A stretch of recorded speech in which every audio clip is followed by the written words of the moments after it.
নমস্কার, আমি নিত্যানন্দ সূত্রধর, সহকারী প্রধান শিক্ষক, North Bengal paper mills high school, Pakshi, ঈশ্বরদীপ, পাবনা। আমার এসো গণিত শিখি 2 ইউটিউব চ্যানেলে প্যাটার্ন অধ্যায় থেকে 2026 সালের বই অনুসারে প্যাটার্ন নিয়ে আলোচনা করব। তো প্রথম অধ্যায় প্যাটার্নে কী বলছে দেখো, বৈচিত্র্যময় প্রকৃতি নানা রকম প্যাটার্নে ভরপুর। প্রকৃতির এই বৈচিত্র্য আমরা গণনা ও সংখ্যার সাহায্যে উপলব্ধি করি। প্যাটার্ন নানাভাবে আমাদের জীবনের সঙ্গে জুড়ে আছে। শিশুর লাল নীল ব্লক আলাদা করা একটি প্যাটার্ন। লালগুলো এদিকে যাবে, নীলগুলো ওইদিকে যাবে। সে গণনা করতে শেখে, সংখ্যা একটি প্যাটার্ন। আবার 5-এর গুণিতকগুলোর শেষে 0 বা 5 থাকে, এটিও একটি প্যাটার্ন। তাই সংখ্যা প্যাটার্ন চিনতে পারা এটি গাণিতিক সমস্যা সমাধানে দক্ষতা অর্জনের গুরুত্বপূর্ণ অংশ। এবার আমরা আসি প্যাটার্ন কাকে বলে। দেখো, প্যাটার্ন কি? কোনো কিছু যদি নির্দিষ্ট নিয়ম বা পন্থায় সাজানো থাকে তাকে প্যাটার্ন বলে। আমি আবার বলছি, কোনো কিছু যদি নির্দিষ্ট নিয়ম বা পন্থায় সাজানো থাকে তাকে প্যাটার্ন বলে। প্যাটার্ন দুই প্রকার, যথা 1 সংখ্যা প্যাটার্ন, 2 জ্যামিতিক প্যাটার্ন। সংখ্যা প্যাটার্ন, দেখো, সংখ্যা প্যাটার্ন হলো এমন এক গাণিতিক বিন্যাস যা একটি সুনির্দিষ্ট নিয়ম মেনে চলে এবং এর মাধ্যমে আমরা সংখ্যার ভেতরের সম্পর্ক ও পুনরাবৃত্তি বুঝতে পারি। যেমন 1, 3, 5, 7 এটা কি বিজোড় সংখ্যার প্যাটার্ন। 2, 4, 6, 8 এটা জোড় সংখ্যার প্যাটার্ন। 1, 4, 9, 16 এটা হচ্ছে বর্গ সংখ্যার প্যাটার্ন। এই গেল হচ্ছে সংখ্যা প্যাটার্ন। এরপরে আসবো আমরা জ্যামিতিক প্যাটার্ন নিয়ে। জ্যামিতিক প্যাটার্ন নির্দিষ্ট নিয়ম মেনে জ্যামিতিক আকার বা সংখ্যার পুনরাবৃত্ত বিন্যাসকে জ্যামিতিক প্যাটার্ন বলে। আমি আবার বলছি, নির্দিষ্ট নিয়ম মেনে জ্যামিতিক আকার বা সংখ্যার পুনরাবৃত্ত বিন্যাসকে জ্যামিতিক প্যাটার্ন বলে। এখানে দেখো কিছু জ্যামিতিক প্যাটার্নের চিত্র দিয়েছি। দেখো, এখানে ত্রিভুজ, একটা ত্রিভুজ, এখানে কয়টা বাহু আছে? 1টা 2টা 3টে, 3টে। এখানে আছে কয়টা ত্রিভুজ? 2টা ত্রিভুজ। এখানে বাহু আছে কয়টা? 1টা 2টে 3টে 4টে 5টা। এখানে 3টা ত্রিভুজ আছে। দেখো, এখানে বাহু আছে কয়টা? 1টা 2টে 3টে 4টে 5টা 6টা 7টা।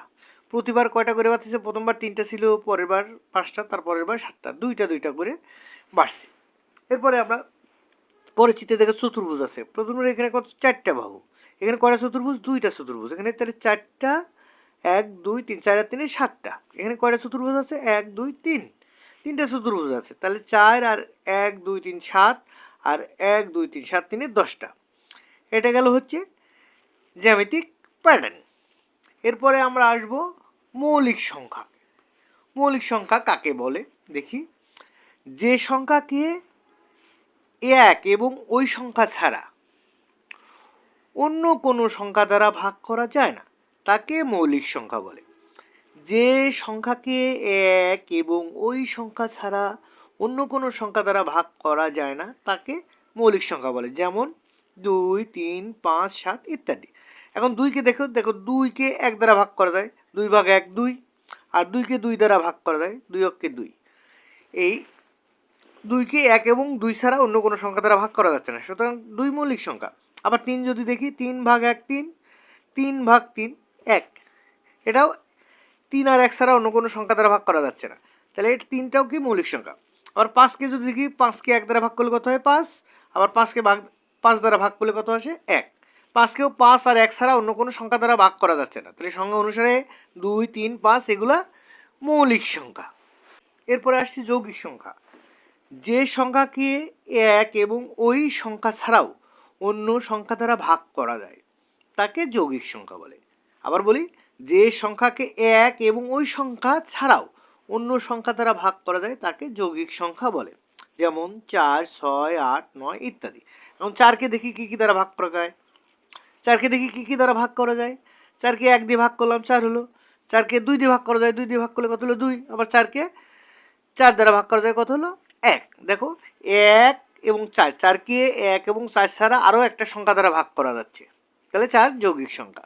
এবার 6কে দেখি, 6কে 1 দ্বারা ভাগ করা যায় 6, 6কে 2 দ্বারা ভাগ করা যায় 3, 6কে 3 দ্বারা ভাগ করলে কত হয় 2, আর 6কে 6 দ্বারা ভাগ করলে কত হয় 1, তাহলে 6কে 1 দ্বারা ভাগ করা যাচ্ছে, 6 দ্বারা ভাগ করা যাচ্ছে, 1 এবং 6 ছাড়া আরও দুইটা সংখ্যা 2 আর 3 দ্বারা ভাগ করা যাচ্ছে, সুতরাং 6 মৌলিক সংখ্যা হতে পারে না, এটা যৌগিক সংখ্যা। আবার 8 দেখি, 8কে যদি 1 দিয়ে ভাগ করি ফলাফল কত হচ্ছে 8, 8কে 2 দ্বারা ভাগ করলে কত হচ্ছে 4, 8কে 4 দ্বারা ভাগ করলে কত আসে 2, 8কে 8 দ্বারা ভাগ করলে কত আসে 1, 8কে তাহলে 1 এবং 8 ছাড়া আরও দুইটা সংখ্যা 4 এবং 2 দ্বারা ভাগ করা হচ্ছে। তাহলে আমার এই সংখ্যায় কী ছিল, যে সংখ্যাকে 1 এবং ওই সংখ্যা ছাড়া অন্য কোনো সংখ্যা দ্বারা ভাগ করা যায় তাকে যৌগিক সংখ্যা বলে। তাহলে 4, 6, 8 এগুলো যৌগিক সংখ্যার ভিতর পড়ে গেল। এরপরে আসি নিরপেক্ষ সংখ্যা।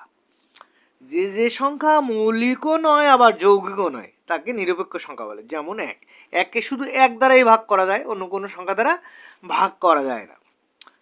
তাহলে নিরপেক্ষ সংখ্যা কি, যে সংখ্যা মৌলিকও নয় আবার যৌগিকও নয় তাকে নিরপেক্ষ সংখ্যা বলে। উদাহরণ হচ্ছে 1। এই ছিল আজকের মতো ক্লাস। তোমাদের যদি ক্লাসটা ভালো লাগে সবাই লাইক, কমেন্ট, শেয়ার ও সাবস্ক্রাইব করে পাশে থেকো। ধন্যবাদ সবাইকে।